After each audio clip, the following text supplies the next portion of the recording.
The moment the stranger leaned close and whispered, "You're in danger, pretend I'm your husband," my life split cleanly in two, the before and the after colliding in a single breath. Asterisk. His hand settled at the small of my back with a familiarity that sent a jolt straight through me, warm and grounding and terrifying all at once.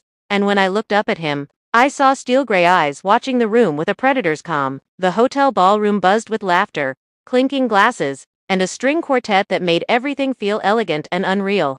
But his body was tense, coiled like something ready to strike. I didn't know his name, didn't know why my pulse was racing. Only that every instinct I had screamed that he was right. Asterisk smile, he murmured, his lips barely brushing my ear. And don't pull away.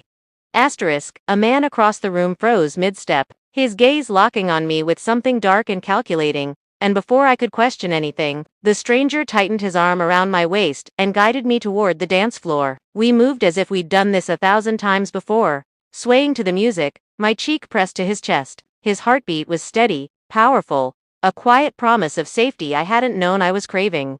Asterisk, who are you? I whispered. Asterisk later, he said, right now, just trust me.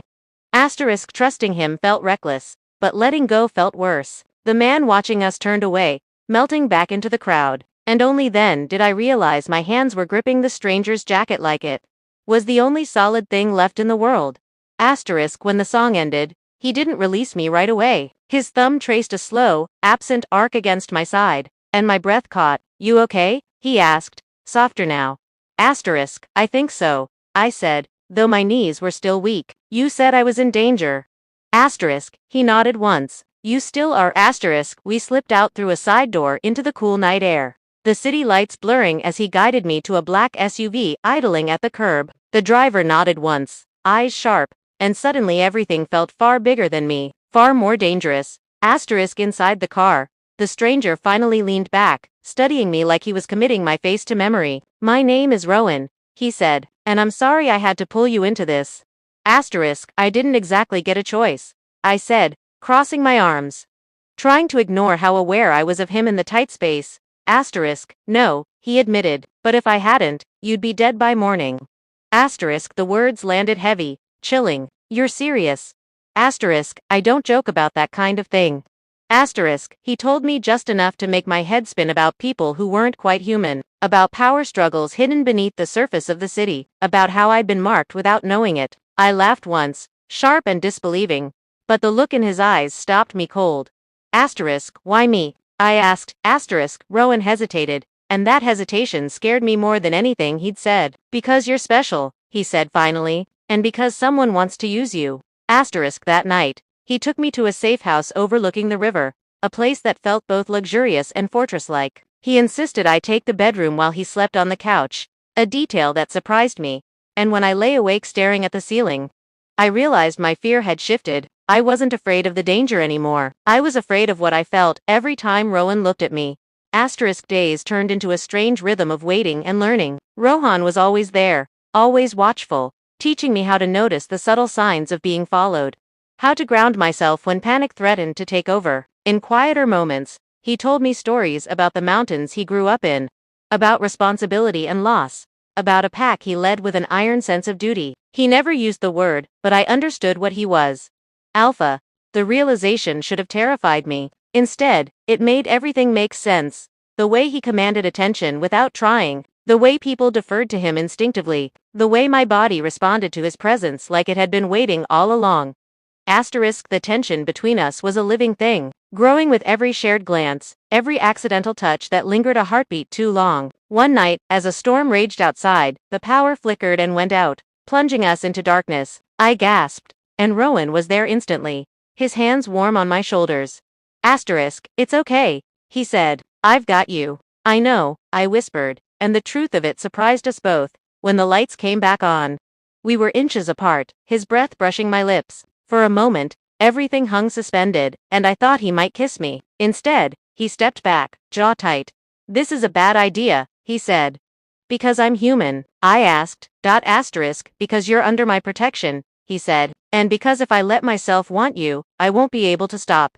Asterisk, the honesty in his voice undid me. Maybe I don't want you to, I said, then froze. My heart pounding. Rowan's eyes flashed, something primal, surfacing. And for a second, I saw the beast beneath the man. He turned away sharply. Get some sleep, he said. Tomorrow's going to be rough. The attack came at dawn. I woke to the sound of shattering glass and Rowan's shout. His body a blur as he pushed me behind him. The air was thick with the scent of danger, and when the intruders burst in, I saw what they were: wolves in human form, eyes glowing with hunger and hate.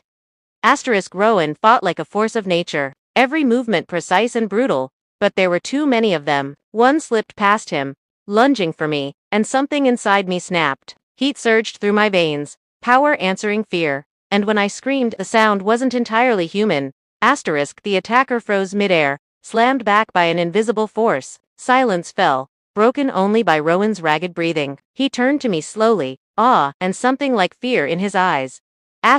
What did you do? He asked. I don't know, I whispered, shaking. I just felt it. The truth unraveled quickly after that. I wasn't just special, I was a latent conduit, a rare human capable of amplifying and controlling supernatural power. The reason I'd been marked wasn't random. It was destiny, cruel and inescapable. Rowan pulled away after that, walls slamming back into place. He became distant, colder, insisting on more guards, more distance, and it hurt more than any physical wound. You lied to me, I said one night, unable to take it anymore. I protected you, he said. That's my job. No, I said. You decided for me. You always decide. The words hung between us, heavy and raw. Rowan looked like he wanted to argue, then stopped, something breaking in his expression. If I claim you, he said quietly, everyone will come for you. My enemies will never stop. I thought if I kept my distance, you'd keep me safe. I finished. You're wrong. You don't get to keep me safe by pushing me away. That was when the real twist came, the truth he'd been avoiding. My power wasn't just compatible with his, it was bound to it. We were stronger together, exponentially so. And the bond forming between us wasn't accidental, it was ancient, rare, and once completed, unbreakable. Rowan left that night, choosing the pack over me, duty over desire. I told myself I hated him, told myself I didn't need him, but when the final confrontation came and I stood alone, facing the man who'd started it all, fear threatened to swallow me whole. Then Rowan was there, bloodied but unbowed, stepping between me and death like he always had. I tried to stay away, he said, voice rough. I failed. I reached for him, our hands meeting, and the world exploded with light and power and connection. Together, we ended the threat, not with brute force alone, but with balance, control, and trust. In the aftermath. As dawn broke over the city, Rowan held me like he was afraid I'd vanish. I'm done pretending I don't want you, he said. If you'll have me. I smiled through tears. About time. We didn't rush after that. We learned each other slowly, deliberately, building something real on the ashes of chaos. He taught me the ways of his world. I taught him how to let go, how to choose happiness without guilt. The bond between us deepened into love that was fierce and gentle all at once. Months later, at another crowded event, Rowan leaned down and whispered, you know, pretending to be your husband was the easiest lie I ever told. I laughed, leaning into him, the ring on my finger warm and solid. Good, I said, because now you don't have to pretend. And as he kissed me, surrounded by a world that no longer felt so dangerous, I knew with absolute certainty that the night he whispered those words had saved more than my life. It had given me my forever.